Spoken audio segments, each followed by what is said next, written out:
so scared and embarrassed. Man, I got to go into the American Voter Citizen Witness Protection Program. I am completely embarrassed concerning what's going on in America right about now. Welcome to Kevin's Corner, where I try to make sense out of nonsense. And y'all, we got us a problem. That's right, Danger Will Robinson. Unfortunately, since Biden has taken over as our president, we, for some reason now, are witnessing a lot of our enemies flex their muscles. They blowing up on us, y'all.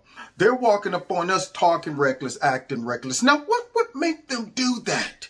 I mean, because just, maybe 4 or 5 months ago, when there was another leader, they weren't doing these things. So I wonder what could make them do those things. This fall, get ready for a presidential candidate unlike any other. I think we're good.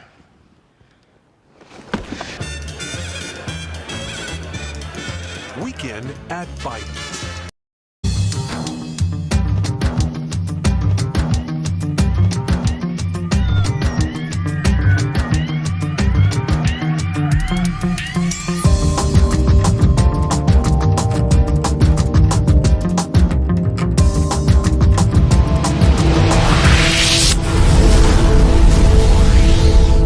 This video is brought to you by Extreme Tees. Click on the link below.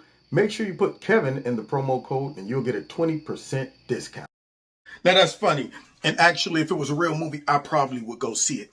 But right now, even though that looks funny, this is no laughing matter. Because there's a reason why Australia News put that little funny clip together.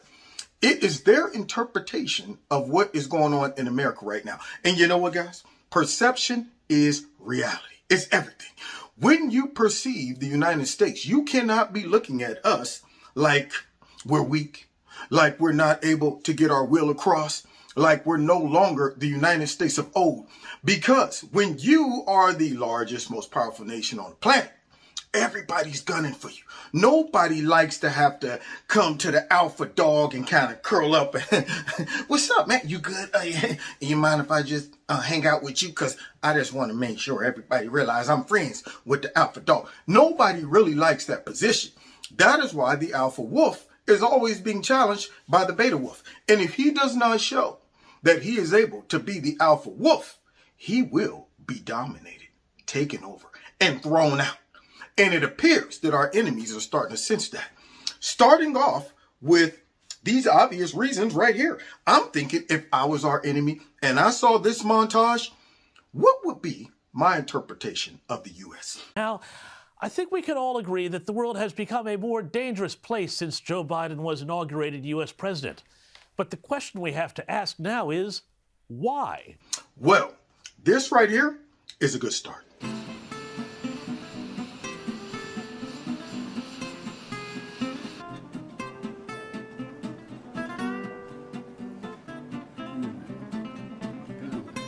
Come on, you got it. Come on, you can do it. There it is. Oh, nope, never mind. Former Vice President Joe Biden is accusing reporters of not understanding his words on the campaign trail. I'll lead an effective strategy to mobilize true international effort to pressure. Donald Trump, just look at us both, watch us, and determine whether or not you think. I am very willing to let the American public judge my physical and mental my physical as well as my mental fitness. Pinelli, Pinell, and what am I doing here? I'm going to lose track here. And Mayor Turner, I could be known for as president. It would be the president who, during his era, ended cancer as we know it. Don't look at me. President Harris and I took a virtual tour of a vaccination center in Arizona. The idea that over 500, I have a card, I carry a card with me every day with the total number of folks who have been affected. Fully vaccinate 300 Americans by end of the summer, the beginning of the fall. But we want to make, look, I want to repeat, it'll be enough to fully vaccinate 300 Americans to beat this pandemic, 300 million Americans. Going this way. Thank you all. I got in trouble when we were running against the senator who was a Mormon, the governor, okay? We hold these truths to be self-evident.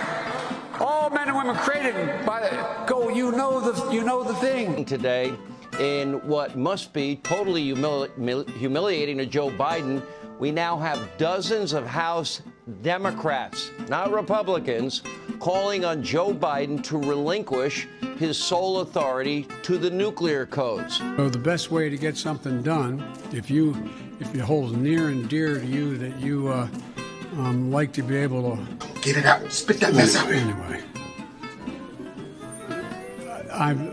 we're going to get a lot done. You'll have full access to everything once we get this thing moving. Okay, and just to be clear, how soon will that be, Mr. President? I don't know.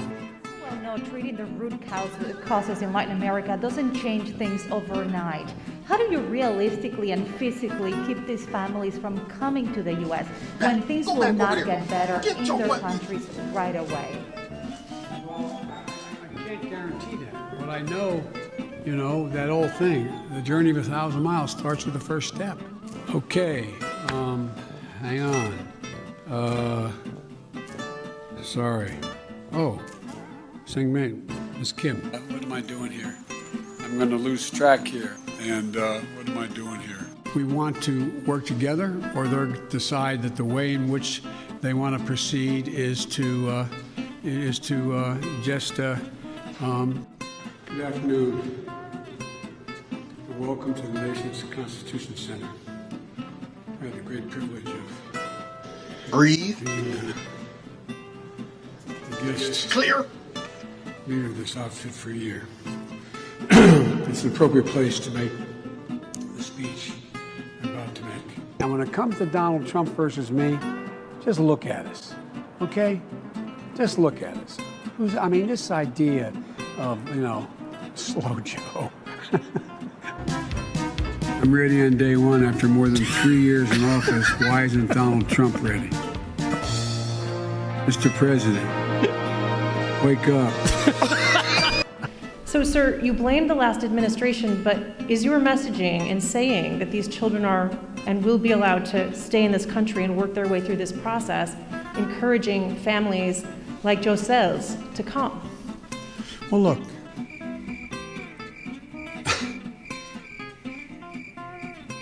Biden carried a little cheat sheet during the press conference that he looked down at so he could remember what points to make.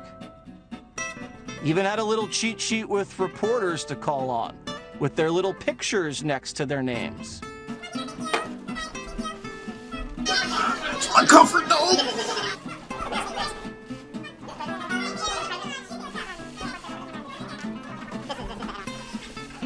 With regard to the filibuster, I believe we should go back to a position of the filibuster that existed just when I came to the United States Senate 120 years ago. People are coming because I'm the nice guy. That's the reason why it's happening. That I'm a decent man, or however it's phrased. That, that's why they're coming, because Biden's a good guy. There you go, ladies and gentlemen. Y'all hear all that? And see, the only thing that Biden said that made any sense was these folks are coming because I'm a nice guy, even though it was a wrong context, y'all. The only reason that in that context, what he was talking about, all of those illegal immigrants are coming, not because he's a nice guy, because he is a weak guy. See, same thing with the question in the beginning of this video. The only reason what we're about to see is taking place is not because China, Russia, Iran, all of those countries see strength. No, they see a weak, lame president. They see a wounded animal. And Joe is that wounded animal, as we just watched that whole montage. If I was an enemy of the United States, I would want a shot at the title right about now. And that is why I'm scared and afraid right now, but also embarrassed. Because just about 5 months ago, we was on top. And look where we at now. If you don't believe me, watch how China feels about us, along with many of the others as well. 你们没有资格在中国的面前说你们从实力的地位出发同中国谈话。 So let me say here that in front of the Chinese side, the United States does not have the qualification to say that it wants to speak to China from a position of strength. So you know Vladimir Putin. You think he's a killer? Mm-hmm. So what price must he pay? The price he's going to pay, well, you'll see shortly. Putin responded by challenging Biden to a debate, which honestly would be worth watching. We want to hear Biden out, though. So let's take a close look at Russia's record. Very upset about Russia. What have they done? Well, they've committed genocide. They've bought up the entire third world in Africa and Latin America. They're literally building all the infrastructure in the Bahamas. In our hemisphere, they're stealing our jobs, our intellectual property. They're dumping tons of fentanyl into this country, which has killed more than 100,000 people. They filled our universities with spies. They're trying to dominate the world. Whoa. Oh, but wait, that's not Russia. Russia didn't unleash a virus that destroyed our economy and left millions unemployed. China did that. But here's a question we rarely ask. What do the Chinese think of us? Here, for starters, is the Chinese government's assessment of our democracy. Many people within the United States actually have little confidence in the democracy of the United States, and they have various views regarding the government of the United States. So many Americans don't have confidence in their own democracy, he said. In other words, maybe the last presidential election was fraudulent. Well, suddenly, China's top diplomat sounds a lot like one of those right-wing white supremacist insurrectionists you're always hearing about on CNN, the ones the Biden DOJ has put in prison.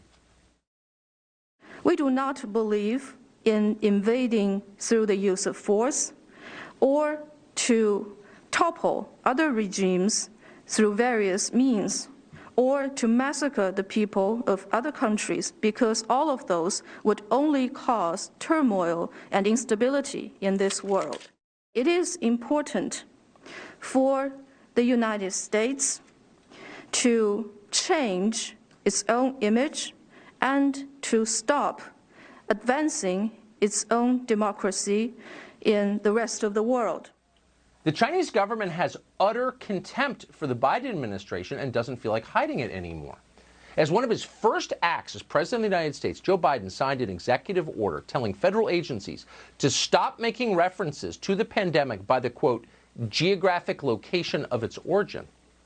So, as a matter of official U.S. policy, no more linking a Chinese virus to China. No more talk about where it came from. None of that lab theory. That's now the official position of the Democratic Party. Why, you have to ask? Here's Young exploiting identity politics to subdue our diplomats in Alaska. There are many problems within the United States regarding human rights, and the challenges facing the United States in human rights are deep-seated. They did not just emerge over the past 4 years, such as Black Lives Matter. It did not come up only recently. So there you have the Chinese government using Black Lives Matter as a weapon against the United States. You have the Chinese lecturing us about human rights. You never thought you'd see the day that happened. But the amazing thing is, in 2021, it works. That's why they do it. The Chinese know our leaders very well. In fact, they have a name for our self-hating professional class. They call them Baizuo. The rough translation from the Mandarin is white liberal, and it is definitely not a compliment. Here's how Chinese state media describe Baizuo. Quote, they're people who only care about topics such as immigration, minorities, LGBT, and the environment. President Biden's first executive orders was to allow transgender athletes to participate in girls' sports. By the way, in prison, the determination should be that your sexual identity is defined by what you say it is, not what, in fact, the prison says it is. And in that case, you should be entitled also to OGBYN. Anyway, you didn't ask that question. Who have no sense of real problems in the real world, who only advocate for peace and equality to satisfy their own feelings of moral superiority, and who are so obsessed with political correctness that they tolerate backward Islamic values for the sake of multiculturalism. As Chinese state media notes, quote, former U.S. President Obama was considered an advocate of Baizuo ideology. So is German Chancellor Angela Merkel in her decision to welcome more than 1 million third world immigrants to Europe, end quote. Other observations about Baizuo, as reported by Chinese state media, include the fact that they, quote, advocate inclusiveness and anti-discrimination, but cannot tolerate different opinions. Baizuo's political opinions are, quote, so shallow that they tend to maintain social equality by embracing ideologies that run against the basic concept of equality. Amazing. According to one scholar from Peking University, Baizuo are phony and hypocritical and will make the situation in the West go from bad to worse, and so on. Nothing matters more than what Joe Biden does to our U.S. military. Our military is the last functional institution of any size in this country. It's the last institution most people trust and respect. It is by far the most important. A weak military means no country, period. Some of it's relatively straightforward work, where we're making good progress designing body armor that fits women properly, tailoring combat uniforms for women, creating maternity flight suits, updating requirements for their hairstyles. Creating maternity flight suits. Maybe those suits have been around for a while. We'd never heard of them. But here was the President of the United States promoting them at a press conference. And that phrase stuck out, not because we have some hateful bias against pregnant women flying military jets. We're pro-pregnancy, as we often say. We're also open-minded. Maybe pregnant women make the best pilots. The Department of Defense measures everything, so there's got to be extensive research on this question. If the Pentagon can show that pregnant pilots are the best, we will be the first to demand an entire Air Force of pregnant pilots. The problem is we're pretty confident that Joe Biden hasn't asked to see those numbers. We'd bet money that Joe Biden never even thought to ask. The rest of us depend on the U.S. military to protect our families and protect the country itself. But Joe Biden doesn't see it that way. Finding the most effective military pilots or infantry officers or SEAL teams is not his priority. It's not even close to his priority. Identity politics is Joe Biden's priority. It's all that matters. But it is not fine if your only job is to protect the United States from people who want to kill the rest of us. That is the worst kind of dereliction of duty. Yet it's happening right now on an enormous scale. Just this week, the Biden administration announced that the Pentagon will pay for gender reassignment surgery for active duty personnel. How do sex changes in the military make this country safer? That's not a trick question. It's not another volley in the culture war. It's the only question that matters, literally the only question that matters. But no one bothered to ask it, probably because no one can remember why the U.S. military exists. Here's a reminder. The U.S. military exists to fight and win wars. That's its only purpose. The U.S. military is not an NGO. It is not a vehicle for achieving equity. It's not a social experiment. It's definitely not an employment agency. Nobody has a God-given right to work in the military. No one does, and that includes all of us. If you ever hear this show whine that Delta Force is discriminating against paunchy 51-year-old cable news hosts, you'll know that we have lost the thread, because it's not about us. It's about the country.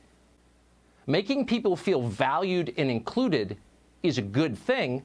It is not the point of the U.S. military. It cannot be the point of the U.S. military, or else we're done. This is genuinely worrisome. The Department of Defense has never been more aggressively or openly political. Tonight, there are 2,500 American troops stationed in Afghanistan, and they remain there to prevent the fall of Kabul to extremists. At the same time, there are 5,000 troops in our own capital tonight, also as protection against extremists, meaning people who voted for the losing candidate in the last election. Judging by those numbers, the Pentagon is now twice as focused on controlling our own citizens as it is on controlling the Taliban. Meanwhile, as Lloyd Austin hyperventilates about white supremacy, there are real threats out there, and the biggest ones continue to be ignored. Those threats are not Syria, they're not suburban Virginia, they're not domestic extremism, at least right now. The main threat that we face, and everyone who is honest knows this, is the government of China. China is ascendant. Their economy will soon outpace ours. China now has the largest navy on the planet. Why do they have that? Why did they feel the need to build it? Does that have potential consequences for us? Yes. If China moved against Taiwan, how exactly would we respond? More likely, if the Chinese decide to close international shipping lanes, it would cripple our economy. If they decide to shut down our internet, it would bring our life to a halt. If they decided to occupy Malaysia, that would be a grave concern to the world. If any of these things happen, or 100 other things that might happen, what exactly would our Pentagon do about it? Can the U.S. military still win a real war? Those are the questions that matter. Those are the only questions that matter, which may be why Joe Biden wants to talk about maternity flight suits. Because of Joe Biden's big mouth, several of our enemies spent last week saber-rattling and humiliating the U.S. Well, North Korea conducted a missile test over the weekend, the first to occur since Joe Biden took office. Now, according to Reuters, Pyongyang fired 2 short-range missiles over the weekend in a challenge to Joe Biden. Pyongyang fired off the missiles over the weekend after it was reported that North Korea is not responding to any of the behind-the-scenes diplomatic outreach by Biden's administration, according to Reuters. Quote, "To date, we have not received any response from Pyongyang," a senior Biden official told Reuters. Last week, Kim Yo-jong, the sister of North Korean leader Kim Jong-un, warned Joe Biden against causing a stink if the U.S. wants to sleep in peace, as Secretary of State Antony Blinken visited the region. Kim Yo-jong threatened Biden in a first public comment directed towards the Biden administration. She said that North Korea took this opportunity to warn the new U.S. administration, trying hard to give off the powder smell in our land. Well, if it wants to sleep in peace for the coming 4 years, it had better refrain from causing a stink at its first step, she added. Well, Joe Biden was asked about North Korea Tuesday night after he returned to the White House from his trip to Ohio. Biden laughed at the question and walked away. Watch. Okay, thank you. North Korea, sir, do you consider that to be a real provocation by North Korea? No. According to the Defense Department, it's business as usual. There's no new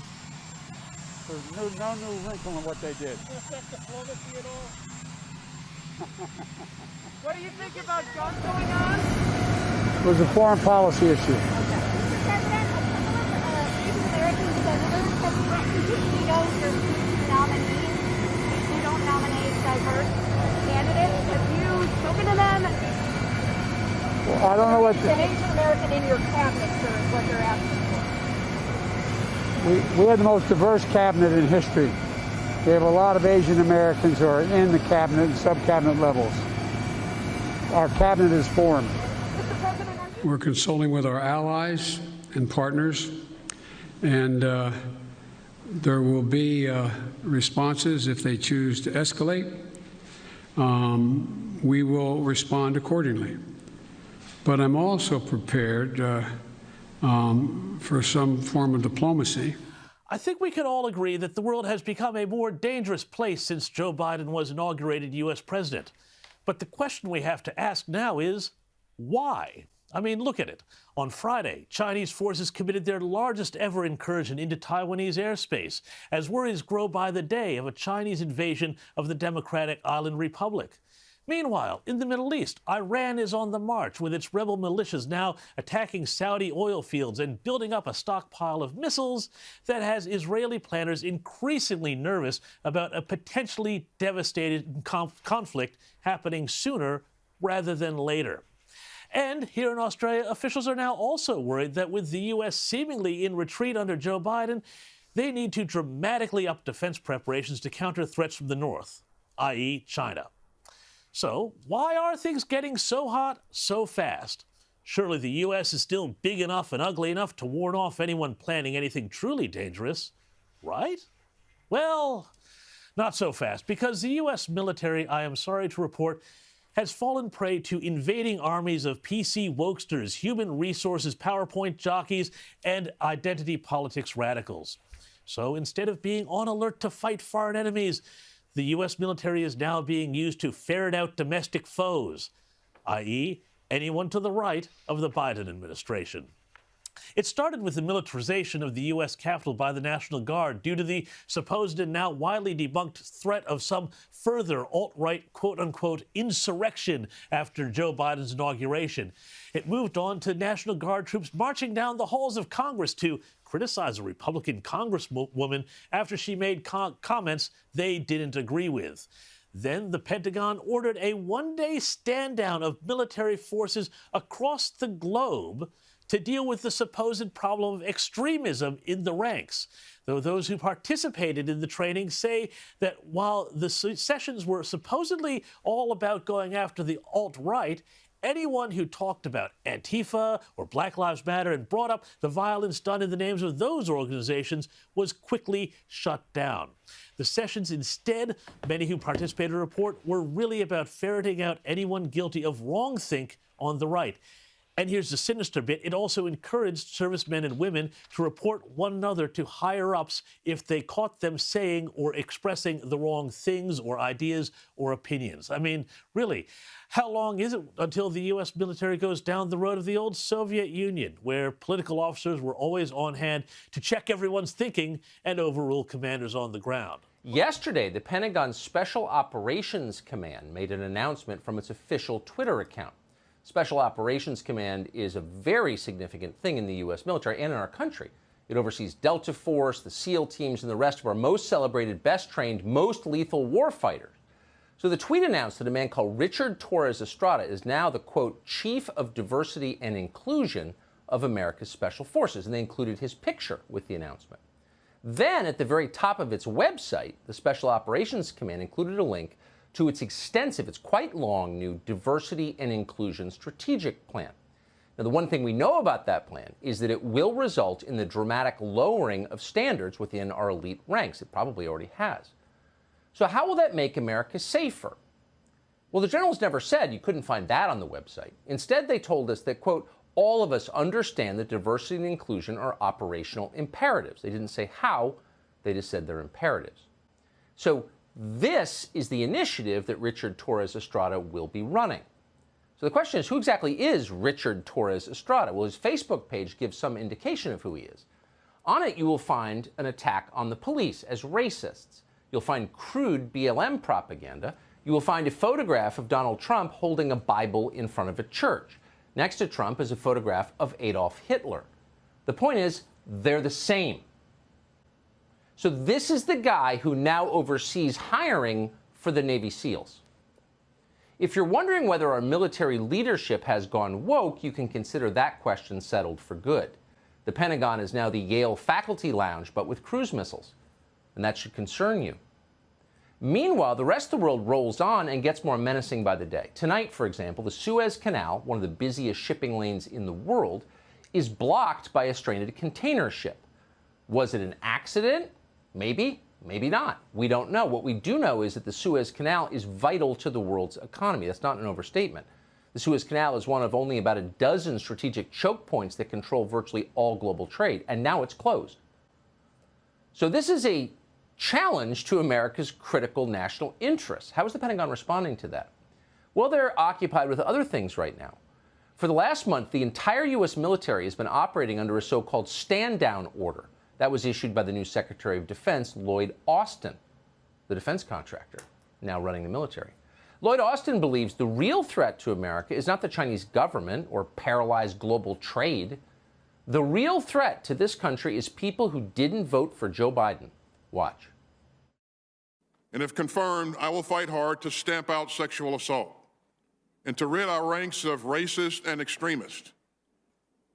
The job of the Department of Defense is to keep America safe from our enemies. But we can't do that if some of those enemies lie within our own ranks. So Republicans voted to confirm him. He is himself an extremist. And they have said virtually nothing about Lloyd Austin since because they're paralyzed. They're paralyzed because Lloyd Austin has no problem calling his opponents racist immediately, ridding our ranks of racists and extremists. The key question is, how does Lloyd Austin define a racist or an extremist? The definition matters. This show has been denounced as a dangerous white supremacist organ for the crime of reading Martin Luther King quotes on the air. So it's worth finding out what those words mean. But Lloyd Austin doesn't provide a definition. And that's not accidental, because what you're seeing is not an attempt to make the military better. What you're seeing is a political purge of the military. Consider what has been happening during the military's training on, quote, extremism. A lot of enlisted soldiers have asked a pretty basic question. Hey, wait a minute. Weren't the BLM and Antifa rioters this summer extremists? Seems like they were. They murdered people. They murdered a lot more people than died at the Capitol on January 6th. A lot more. They burned businesses. They wrecked cities. In some places, it took the National Guard to stop them. So why aren't these people, quote, extremists? Good question. Well, a man called Ramon Colon Lopez was called in to explain why, to tell the troops why they were wrong. Colon Lopez is the senior enlisted advisor to the chairman of the Joint Chiefs of Staff. These questions, he conceded, are, quote, coming from every echelon that we're talking to. Some people may think, all right, so the events of 6th of January happened. How come you're not looking at the situation that was going on in Seattle prior to that? Well, yeah, exactly. Kind of an obvious question. Well, Ramon Colon Lopez has an answer. Actually, it's more of a threat. Quote, I am concerned about the way that some people are looking at the current environment and what they are thinking they can do and act upon based upon their personal beliefs. Oh, in other words, if you ask questions like these obvious questions, you are by definition dangerous. Colon Lopez said he was working hard to, quote, make sure that military members understand the difference between Seattle and Washington, D.C. All right, what are those differences exactly? Well, here's one. BLM, Colon Lopez explained, is a, quote, social injustice organization, and therefore it's not extreme. Also, quote, when the military called upon us to go ahead and support an effort in Washington, we did. We never got called for the law enforcement issue that was happening in Seattle. Oh, so the mayor of Seattle never called the National Guard to put down Antifa. Therefore, Antifa is not an extremist organization. Well, that's ludicrous, obviously. In fact, it's not even true. Actually, the National Guard did deploy to Seattle during the riots last summer, but whatever. Colon Lopez's job isn't to make sense. It's to send a political message from the Joe Biden administration. We're in charge now. Now, did y'all see all of those clips and the response and reaction from all of those countries based on their perception of the United States currently? They realize Baizuo or whatever, how they're pronouncing it, Baizuo, yeah, they know what's going on. They're able to check the temperature of our political class. They're able to see a wounded president, a weak president, and they're seizing upon it. They're talking reckless. They're being just what they would be if they saw a president as weak as Biden. And it's unfortunate because it could put us all in danger, especially when they use the very thing that the United States and many of our people and our government, many of the people and our media, all of them been using, especially the Democrats, which is identity politics. China's smart, Iran, North Korea, these are countries that don't use identity politics, but they use the fact that we use identity politics against us. China now giving us lectures on how to treat people, while Joe Biden is referring to all of their atrocities as just cultural differences. And so now you see the result of woke culture.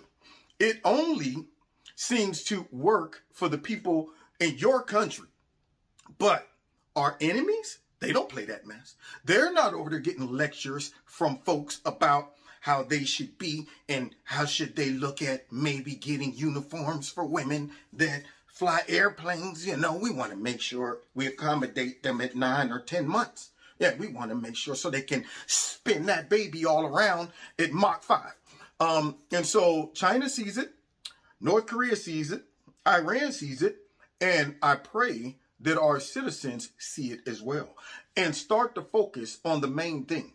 But when we see our government just not having the right priorities, they're focusing on folks that didn't vote for Joe Biden, folks that disagrees with the politics, focusing on attacking their own citizens, coming up with clever terms and definitions to throw on them that will give them more ability to police them, to, surveil them, to even possibly prosecute them. That right there is a recipe for destruction concerning our country. If America ever falls, it will fall from the inside out. And it appears that the Democrats and many folks in this woke culture, many folks in the media and all of those things are doing their fair share to make it happen. But not me. That is why I'm here to expose that nonsense. Now, you've been listening to Kevin and Kevin's Corner. Don't forget to hit like, share, subscribe, and hit that notification button. And y'all, Lord willing, we'll see y'all next time in Kevin's Corner. Pray for us.